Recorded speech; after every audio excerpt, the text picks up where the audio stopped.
Hello વિદ્યાર્થી મિત્રો, મારી યુટ્યુબ ચેનલમાં આપનું હાર્દિક સ્વાગત છે.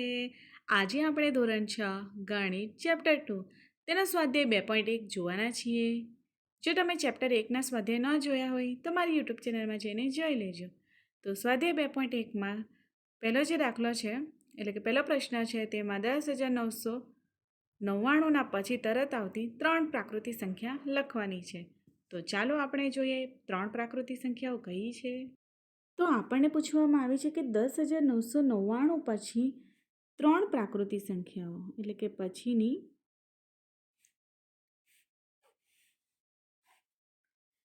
10,999 પછીની 3 પ્રાકૃતિક સંખ્યાઓ.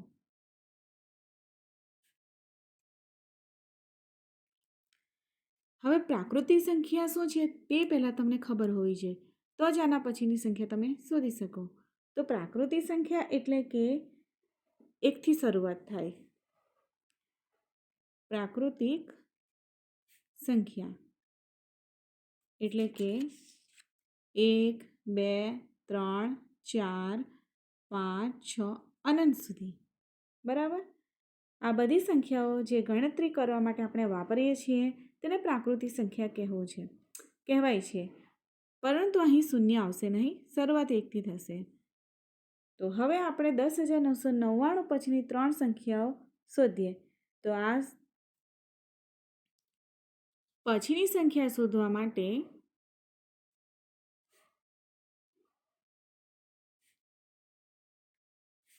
+1 ઉમેરવામાં આવે છે. બરાબર,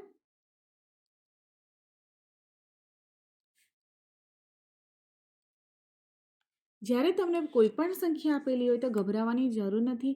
તમારે પછીની સંખ્યાઓ શબ્દ આવે તો તમારે એમાં +1 ઉમેરવાનો, ત્યાર પછી તમારે દાખલો ગણવાનો એટલે કે સરવાળોનો દાખલો થશે. તો આપણે પહેલી સંખ્યા જોઈએ.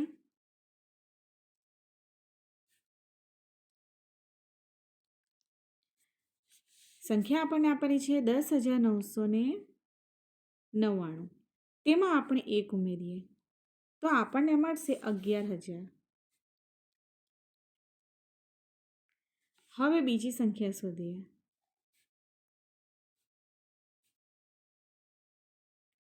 બીજી સંખ્યા શોધવા માટે એટલે કે બીજી પ્રાકૃતિક સંખ્યા શોધવા માટે જે આપણે 11,000 મળ્યું છે એમાં આપણે +1 ઉમેરીએ.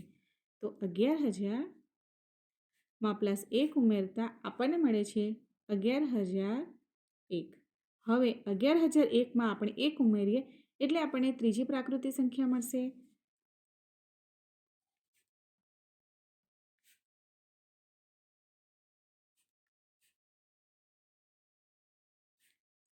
11,000 + 1 બરાબર 11,002.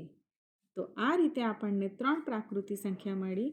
તો આપણે લખીએ 11,000, 11,001, 11,002. તો આ આપણને મળી ગઈ પ્રાકૃતિક સંખ્યાઓ. તો વિદ્યાર્થી મિત્રો, પહેલા પ્રશ્નમાં તમને સમજ પડી ગઈ હશે કે પ્રાકૃતિક સંખ્યા એટલે કે તરત પછીની સંખ્યા કેવી રીતે શોધવી. ત્યાર પછી આપણે બીજો પ્રશ્ન જોઈએ કે 1,001ના પહેલાં તરત આવતી 3 પૂર્ણ સંખ્યાઓ લખવાની છે. તો તે પહેલાં આપણને પૂર્ણ સંખ્યાઓ ખબર હોવી જોઈએ. ચાલો આપણે પ્રશ્ન સોલ્વ કરીએ. તો પૂર્ણ સંખ્યા આપણને ખબર હોવી જોઈએ. જ્યારે પ્રાકૃતિક સંખ્યાઓમાં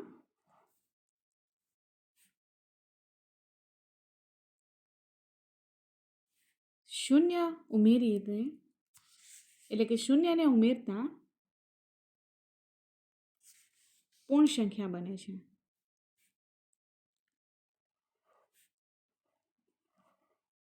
તો પૂર્ણ સંખ્યા એટલે કે 0, 1, 2, 3, 4 અનંત સુધી. પ્રાકૃતિક સંખ્યા એટલે 1થી શરૂઆત થાય છે અને પૂર્ણ સંખ્યા એટલે 0થી શરૂઆત થાય છે. તો આપણને પ્રશ્નમાં પૂછેલો છે કે 1001 10,001ની પહેલાં આવતી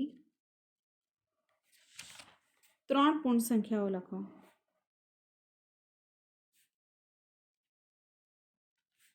શોધો. બરાબર. તો ચાલો આપણે પૂર્ણ સંખ્યાઓ શોધીએ. તો જ્યારે આપણને પહેલાંની સંખ્યા કહેલી હોય ત્યારે આપણે બાદબાકીની નિશાની મૂકીએ. પહેલા માટે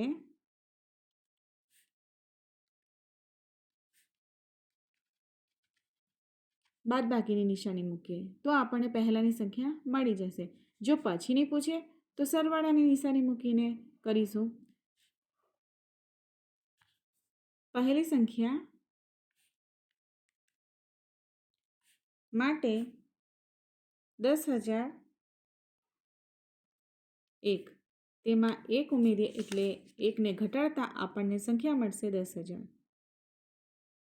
બરાબર. ત્યારબાદ બીજી સંખ્યા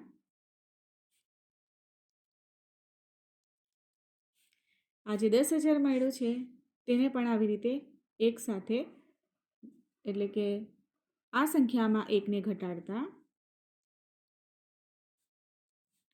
આપણને સંખ્યા મળશે 9,999. ત્યારબાદ ત્રીજી સંખ્યા માટે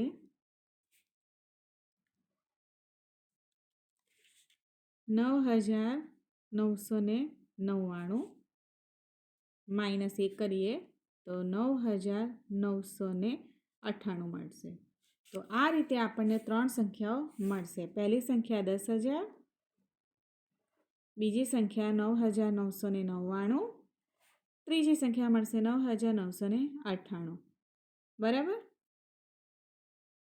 તો મિત્રો તમને બીજા પ્રશ્ન પણ ખબર પડી ગઈ હશે. હવે ત્રીજો પ્રશ્ન છે કે સૌથી નાની પૂર્ણ સંખ્યાઓ કઈ છે. ત્રીજા પ્રશ્નમાં પૂછેલું કે સૌથી નાની પૂર્ણ સંખ્યા કઈ છે.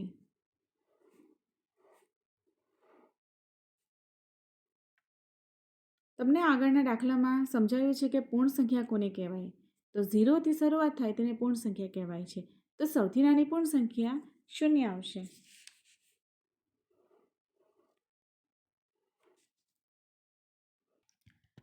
તો ત્યારબાદ ચોથા નંબરનો પ્રશ્ન છે કે સંખ્યાઓને 32 અને 53ની વચ્ચે આવતી પૂર્ણ સંખ્યાઓ કેટલી છે તે સમજાવો એટલે કે તે જણાવો.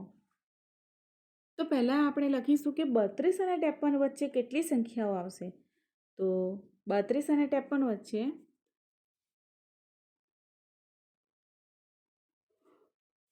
32 પછી શું આવશે 33, 34, 35, 36, 37, 38, 39, 40, 41, 42, 43, 44, 45, 46, 47, 48, 49, 50, 51, 52 અને 53. બરાબર. તો આપણને 32 અને 53ના વચ્ચે કીધેલું છે એટલા માટે 32 અને 53 નહીં આવશે. તો કેટલી આવશે સંખ્યાઓ ગણીએ 1 2 3 4 1 2 3 4 5 6 7 8 9 10 11 12 13 14 15 16 17 18 19 અને 20. તો કેટલી સંખ્યા આવશે 20 સંખ્યાઓ. હવે આપણે એને ટૂંકી રીતમાં પણ ગણી શકીએ. તો ટૂંકી રીત માટે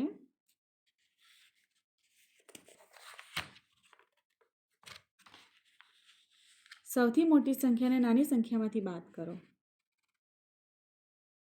તો સૌથી મોટી સંખ્યા ઓછા સૌથી નાની સંખ્યા.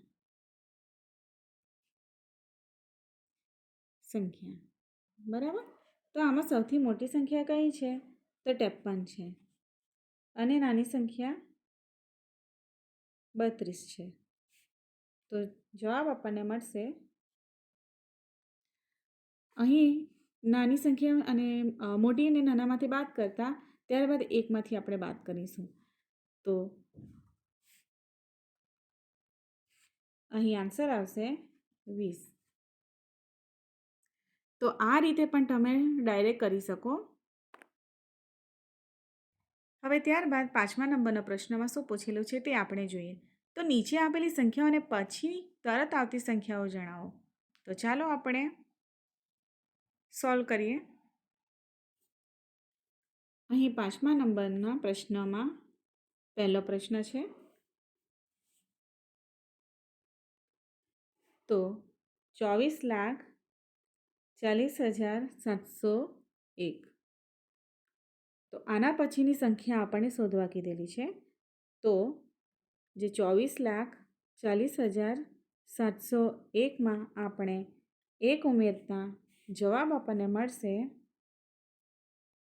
24,40,702. ત્યારબાદ બીજા નંબરનો પ્રશ્ન છે કે 1,01,99. તો 1,01,99માં આપણે 1 ઉમેરીએ તો આપણને આન્સર મળશે 1,02,000.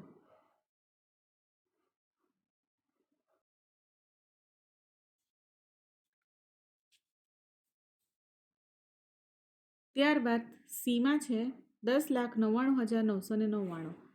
તો 10,99,999માં આપણે 1 ઉમેરીએ તો તેના પછીની સંખ્યા આપણને મળશે 11,00,000. બરાબર. ત્યારબાદ ડીમાં છે 23,45,670. તો 23,45,670માં આપણે 1 ઉમેરતા એના પછીની સંખ્યા આપણને મળશે 23,45,671. બરાબર. તો પ્રશ્ન 5માં તમને સમજ પડી ગઈ હશે. તો ત્યારબાદ પ્રશ્ન નંબર 6 છે કે નીચે આપેલી સંખ્યાની તરત પહેલાંની સંખ્યા જણાવો. તો પહેલાંની સંખ્યા માટે આપણે અગાડી જે દાખલા કરી ગયા તે પ્રમાણે -1 ઉમેરીએ. પછીની સંખ્યા પૂછે તરત પછીની સંખ્યા પૂછે તો +1 ઉમેરવાનું અને પહેલાંની સંખ્યા પૂછે તો ઘટાડવાનું, એટલે કે -1 વડે ઘટાડીએ. તો ચાલો આને પણ આપણે સોલ્વ કરીએ. પ્રશ્ન 6માં એ છે 94માં 94 છે. તો તેની પહેલાંની સંખ્યા આપણે જોઈએ. તો 94માં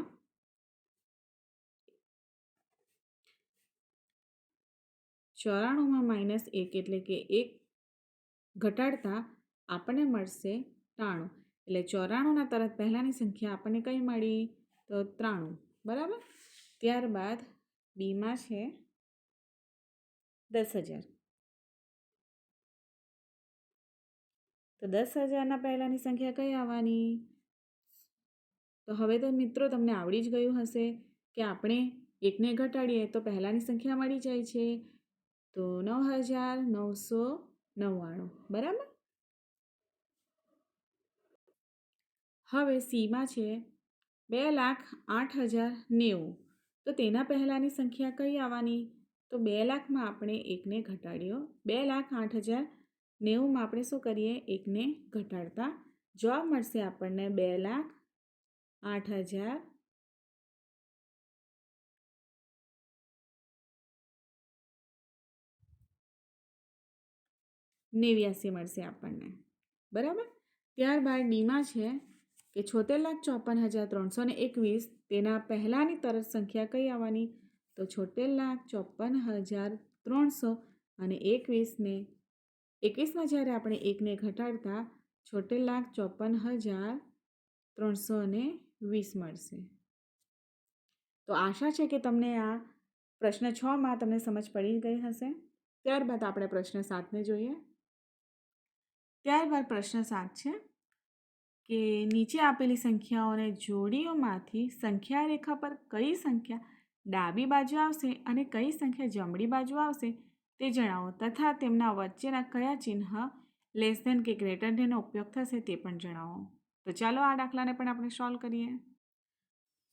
તો વિદ્યાર્થી મિત્રો 7મા નંબરના પ્રશ્નમાં શું પૂછેલું છે કે આ બે જે જોડી છે તો તેમાંથી કઈ સંખ્યા મોટી છે અને ચિહ્નનો પણ ઉપયોગ કરવામાં કીધેલો છે. તો આ બંને સંખ્યાઓમાં 503 એ સંખ્યા મોટી છે. તો 530 અને 503 આપણે લખીશું.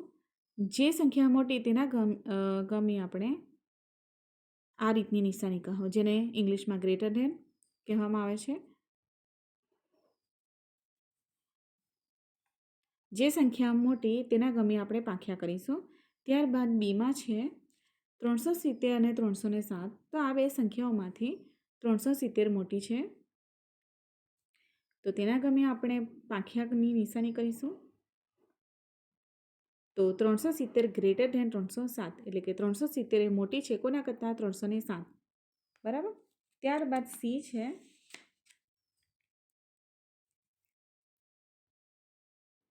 અહીં સંખ્યા રેખા પર સંખ્યા કઈ ડાબી બાજુ આવશે તે પણ પૂછવામાં આવેલું છે. તો 503 એ ડાબી બાજુ આવશે.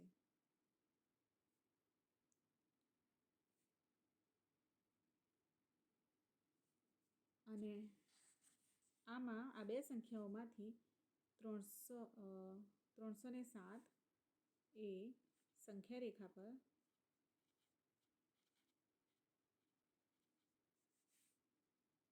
ડાબી બાજુ આવશે.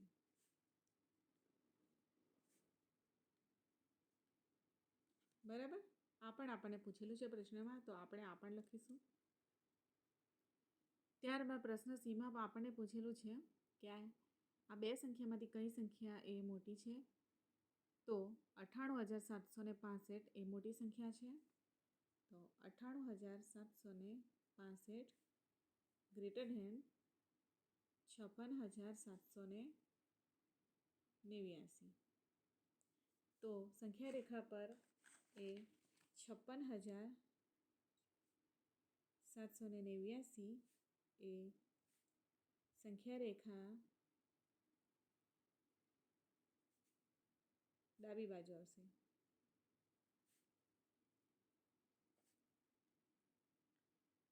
બરાબર.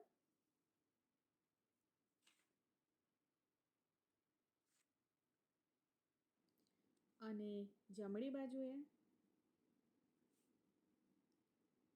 જે સંખ્યા મોટી તે આવશે. તો 98,765. જે સંખ્યા મોટી હોય તે જમણી બાજુ આવે અને જે સંખ્યા નાની હોય તે સંખ્યા રેખા પર ડાબી બાજુ આવશે. બરાબર.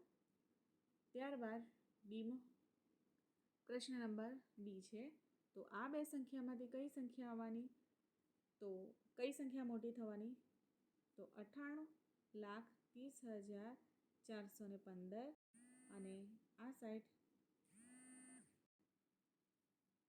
1,23,001.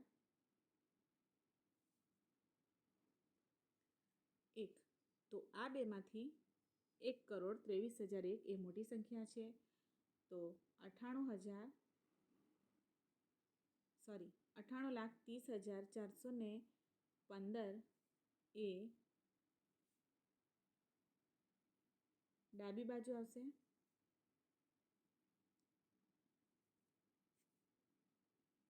અને જે 1,23,001 છે એ સંખ્યા રેખાની જમણી બાજુ આવશે. તો લખીશું 1,23,001 એ સંખ્યા રેખાની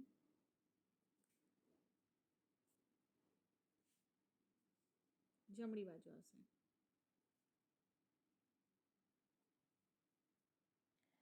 તો હવે 8મા નંબરનો પ્રશ્ન છે કે નીચે આપેલા વાક્યોમાંથી કયું વાક્ય ખરું અને કયું વાક્ય ખોટું તે જણાવો. તો પહેલો પ્રશ્ન છે કે 0 એ સૌથી નાની પ્રાકૃતિક સંખ્યા. તો આપણને ખબર જ છે કે પ્રાકૃતિક સંખ્યા એટલે 1થી શરૂઆત થાય, 1, 2, 3, 4, 5 અનંત સુધી.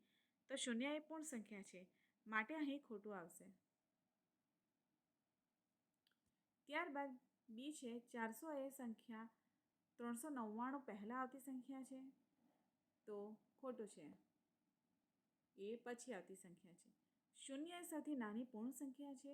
તો હા, 0 સૌથી નાની પૂર્ણ સંખ્યા છે, કેમ કે શરૂઆત જ 0થી થાય છે.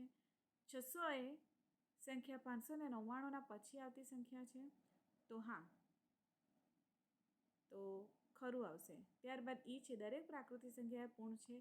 તો ના, કારણ કે ના આમાં તો અહીં ખરું આવશે, કારણ કે દરેક પ્રાકૃતિક સંખ્યાની અંદર પૂર્ણ સંખ્યાની અંદર જ પ્રાકૃતિક સંખ્યા આવશે, એટલા માટે અહીં ખરું આવશે. ત્યારબાદ દરેક પૂર્ણ સંખ્યા એ પ્રાકૃતિક સંખ્યા છે? તો ખોટું આવશે, કારણ કે પ્રાકૃતિક સંખ્યા 1થી શરૂઆત થાય છે અને પૂર્ણ સંખ્યામાં 0 આવે છે, એટલે કે દરેક પૂર્ણ સંખ્યા એ પ્રાકૃતિક સંખ્યા નથી. તો અહીં ત્યારબાદ જી છે કે 2 અંકોની પૂર્ણ સંખ્યાની પહેલાં આવતી સંખ્યા એ 1 અંકની ન હોઈ શકે, તો અહીં ખોટું આવશે. 1 એ સૌથી નાની પૂર્ણ સંખ્યા છે? ના, 1 એ પ્રાકૃતિક સંખ્યા છે. સૌથી નાની પૂર્ણ સંખ્યા આપણને ખબર છે કે 0 છે. પ્રાકૃતિક સંખ્યા 1ની પહેલાં આવતી કોઈ સંખ્યા નથી. તો હા, તો અહીં ખરું આવશે, કારણ કે સૌથી નાની પ્રાકૃતિક સંખ્યા જ 1 છે. પૂર્ણ સંખ્યા એ સંખ્યા 1ની પાસે તેની પહેલાં આવતી કોઈ સંખ્યા નથી, તો અહીં ખરું આવશે. પૂર્ણ સંખ્યા 1ની પાસે તેને પહેલાં આવતી કોઈ સંખ્યા નથી. ત્યારબાદ પૂર્ણ સંખ્યા એ 13 એ સંખ્યા 11 અને 12ની વચ્ચે આવે, તો અહીં ખોટું આવશે. પૂર્ણ સંખ્યા 0 પાસે તેના પહેલાં આવતી કોઈ સંખ્યા નથી, તો અહીં ખરું આવશે. ત્યારબાદ 2 અંકોની સંખ્યા પછી આવતી સંખ્યા હંમેશા બેકી જ હોય, તો અહીં ખોટું આવશે. જરૂરી નથી કે બેકી હોય, એકી પણ હોઈ શકે. તો વિદ્યાર્થી મિત્રો, અહીં આટલું છે. જો વિડીયો પસંદ આવ્યો હોય તો લાઈક અને સબસ્ક્રાઈબ જરૂર કરજો.